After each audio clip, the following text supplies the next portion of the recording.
दरवर्षीप्रमाणे खामगावातील जिया कॉलनी मशिदीत इफ्तारचे आयोजन करण्यात आले होते, ज्यामध्ये शहरातील व्यक्ती फादर शांतनू साहेब, शीख धर्मगुरू ज्ञानी, अनेक मराठी पुस्तकांचे लेखक रमेश डोंगरे इत्यादींसह सुमारे 55 देशवासीय बंधू सहभागी झाले होते. इफ्तार नंतर उपस्थित बांधवांनी नमाज कसे अदा केले जाते ते पाहिले. मगरिबच्या नमाजानंतर एक छोटासा समारंभ आयोजित करण्यात आला, ज्याची सुरुवात हाफिज व कारी मौलाना अतिक उर रहमान यांनी पवित्र कुराण पठणाने केली. नंतर मोहम्मद झाकीर यांनी पठण केलेल्या आयतांचा मराठी अनुवाद सादर केला. या कार्यक्रमाचे अध्यक्ष सोहेल फुरकान यांनी उपस्थित देश बांधवांना रमजान आणि उपवासचे उद्देश मराठीत समजावून सांगितले.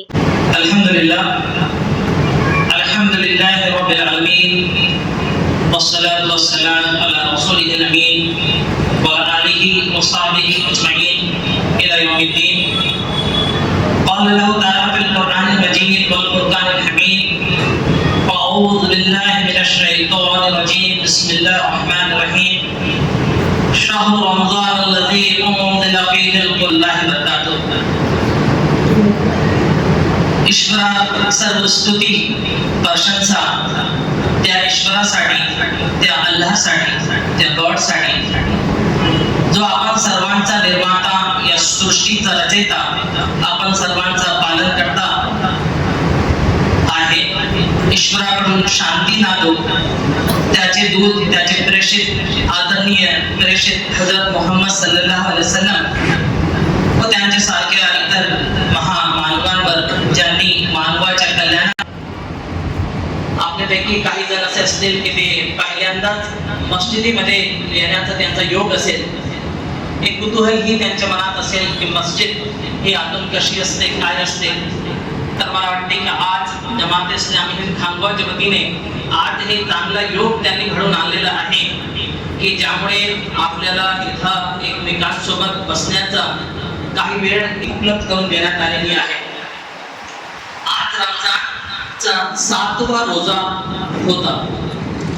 7 रोजे पूर्ण झाले म्हणजे रमजान महिना सुरू होऊन 7 दिवस पूर्ण झालेले आहेत. रमजानची जी सुरुवात होते ते नंतर पुन्हा 30 किंवा 29 रोजे पूर्ण झाल्यावर पुन्हा एकदा चंद्र दर्शन झाला म्हणजे नवीन महिना सुरू झाला, तर त्या दिवशी ईद साजरी केली जाते. म्हणजे चंद्राची कोर बघितल्यावर. परंतु यामुळे चंद्राचा काही योग आहे का, तर काहीच नाही. हा चंद्र फक्त जे आहे तर तारखा हे निश्चित करण्यासाठी आहे. एक गैरसमज होतो की आपण पाहतो की मस्जिदीवर, दर्ग्यावर चंद्राची कोर आखलेली असते. मुस्लिम बांधवांची लग्नपत्रिका बघितली तर त्याच्यावर पण चंद्राची कोर असते. तर परंतु इस्लाम धर्मामध्ये चंद्राचा या व्यतिरिक्त कोणताच रोल नाही. कारण कुराणात याविषयी त्याची वाट पाहतात ते आतुरतेने की आज चांद दिसतो का, म्हणजे आम्हाला आमचा रमजान महिना सुरू होईल का. तर जेव्हा ते चंद्र पाहतात ना त्यावेळी ते प्रार्थना पण सुद्धा करतात. अतिशय छान आणि सुंदर ती प्रार्थना आहे.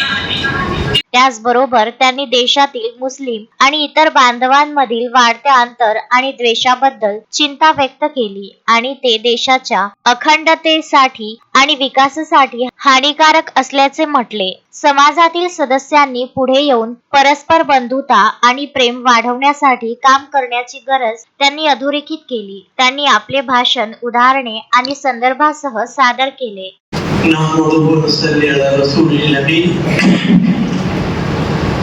सबसे पहले लाख लाख शुक्र व एहसान रब्बे करीम का कि जिसने हमें इतनी अच्छी मजलिस, इतनी अच्छी गैदरिंग, रमजान पर इसे इफ्तार पार्टी, इसको इस गैदरिंग को करने की इनको तौफीक दी. अल्लाह ताला इसको कबूल फरमाए. मैं देख रहा हूँ कि हमारे वतनी भाई यहाँ बैठे हुए हैं, तशरीफ रखते हैं. खामगांव की मारूफ शख्सियत, रिलीजियस, पॉलिटिकल, सोशल पर्सनालिटीज यहाँ तशरीफ रखती है. सर आप लोगों ने हमारा इनविटेशन कबूल किया, आप यहाँ तशरीफ लाए, अपना कीमती वक्त हमें दिया। मैं जमात इस्लामी हिंद खामगांव की जानिब से आप सबका दिल की गहराइयों से शुक्रिया अदा करता हूँ और उम्मीद करता हूँ कि अगर जिंदगी रही तो अभी आने वाले रमजान में भी हम जो है एक ऐसी ही इफ्तार पार्टी में रमजान परिचय में दोबारा मिलेंगे।